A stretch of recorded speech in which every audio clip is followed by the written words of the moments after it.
Hey everyone! I'm Teela with Deep English. I'm excited for another lesson together today. Today we'll be learning about how to talk about your family in English. I think that this is such an important thing to learn because so many people enjoy talking about their families, so this is an easy way to bond with other people who speak English. But before we get started, I want to remind you that if you'd like to get all of our latest videos right when they come out, feel free to subscribe below. Okay, so think about the word family. It's really similar to the word familiar in English. And so when we think about that, it starts to make more sense to us that people who seem more familiar, who seem more easy to relate to, feel more like family. And it's not only people, it's animals as well. So human beings often consider their pets, like their cat or their dog, a family member. But we don't often consider an insect, for example, a family member. Why? Well, because cats and dogs are mammals and insects are not. And human beings are also mammals, so this makes cats and dogs more familiar to us, more like family. So it's really interesting when we think about people preferring to be around other people who maybe look like them or remind them of someone that they know. These people are more familiar and they feel more like family.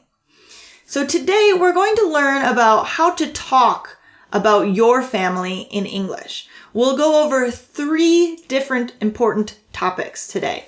Our first one is how to use different expressions to talk about your family in English. So this one is important.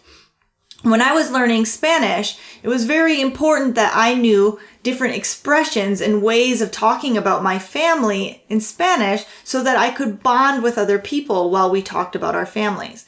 So in English, one expression that's often used is the fam. So the fam refers to the family.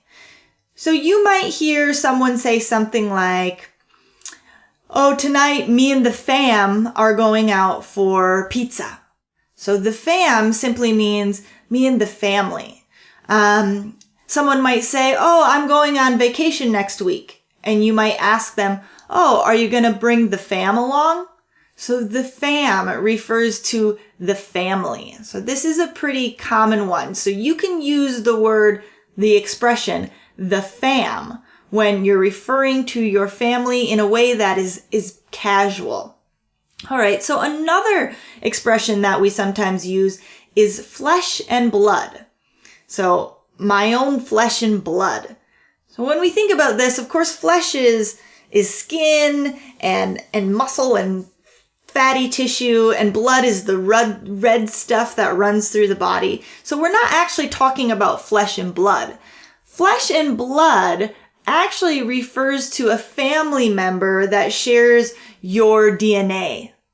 And so when you think about family, most of the time, a family member is someone who shares genetic material with you. So you are biologically similar. So you actually share similarities in your flesh and blood. So most of the time, not all the time. And so we might use this expression, he's my own flesh and blood. I can't turn him away. So my own flesh and blood, meaning he's family. So we might hear someone say, "Oh, my son came over and he was being so rude, but he hadn't eaten a meal all day long. And so I couldn't tell him no. I served him dinner because he's my own flesh and blood." So my own flesh and blood, referring to a family member, someone who shares your DNA. Okay, let's do one more expression. One more expression is blood is thicker than water. Blood is thicker than water. So if you think about this, blood actually is thicker than water. But when you hear this expression, it's actually referring to family members being closer than friends. And so we might use this expression in a sentence like, it's no surprise that in the argument, she took her mother's side over the side of the family friend, because blood is thicker than water. So blood is thicker than water.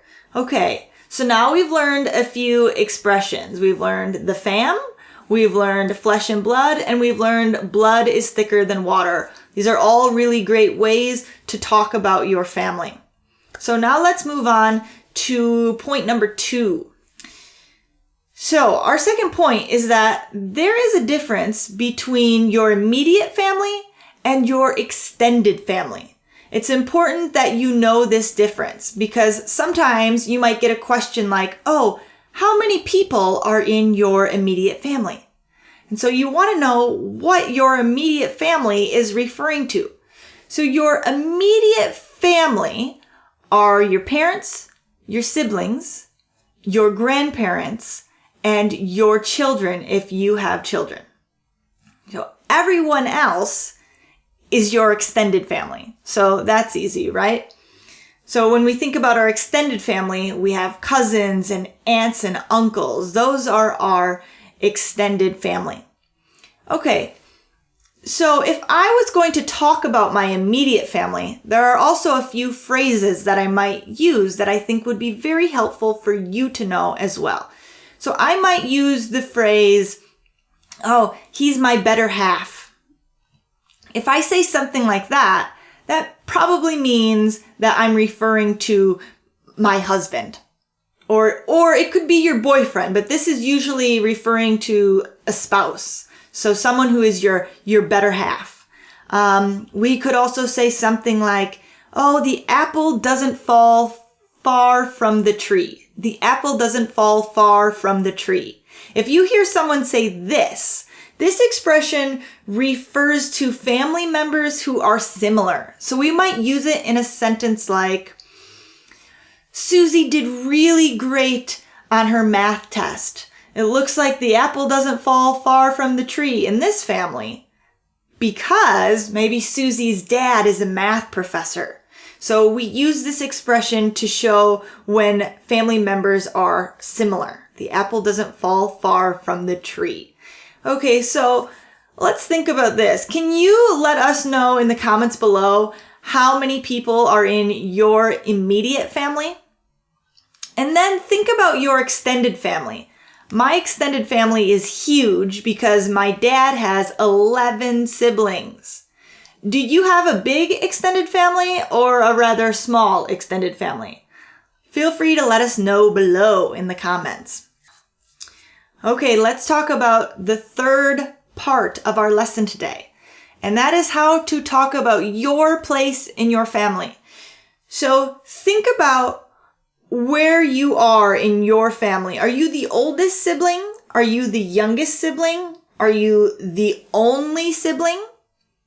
So if you are the oldest sibling, you would be referred to as the eldest. You may even be referred to as the eldest child, even if you're a grown man or a grown woman. If you are the youngest sibling, you may be referred to as the baby of the family. Again, even if you're a grown man or a grown woman, you may be referred to as the baby. If you are in the middle, then you would be the middle child. And so in English, we have this idea that the middle child sometimes gets forgotten about. And we call this middle child syndrome. So let us know in the comments below, where are you in your family? Are you the eldest? Are you the baby? Are you the middle child? Or are you the only sibling? Are you the only child? If you're the only child, you would simply be referred to as an only child. You could use that in a sentence like, oh, I got all of my parents' attention because I was an only child. Okay, so that does it for today's lesson. I had such a great time talking to you about how to talk about our families in English. I think it's so important to know how to talk about your family in English because it's an easy way to bond with other English speakers. So thank you guys so much for tuning in.